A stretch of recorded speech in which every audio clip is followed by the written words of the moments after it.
SMB as in Sagmani, Moron at Binagol. Tinawag itong SMB dahil palagi itong magkakatabi kapag itinitinda. Tulad na yan dito sa mga tindahan ng pasalubong sa Tacloban. Kalaunan, binigyan na sila ng pangalan na parang love triangle yan sila. Hindi po iniinom ang SMB dito. Pagkain po. Kinakain. Hindi ka tatawagin galing Tacloban kung wala ganitong tatlo na to. Gupitan lang dito. Konti. Sanay naman kayo ngayon sa pindot-pindot ng cellphone. Ito, pipindutin nyo rin. Aba. Oh, tapos titikman mo, sir. Para Hello? mo- Ay. So, pwede nang tumikim. Oh, pwede na po. Mainit-init pa po, ano? Opo. Uy, tamis. Oh, matamis at saka malasa. Malasa. Opo. Yan po ang mga pasalubong Wow. dito ng Tacloban. Yummy.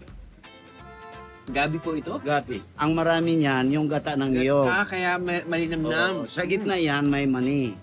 Ang sarap! Oh my goodness! Natikman ko na to pero iba talaga ang pagbagong luto. Pero ngayon parang gusto kong ubusin to, ganun kasarap.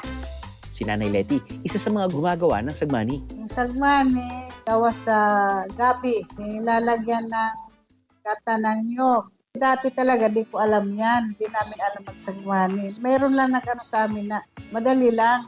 Ang kilala talaga dito, binagol. Nagtatanong sila kung ano ito. Sinasabi ko naman, yung root crops din, pero maliliit na gabi siya.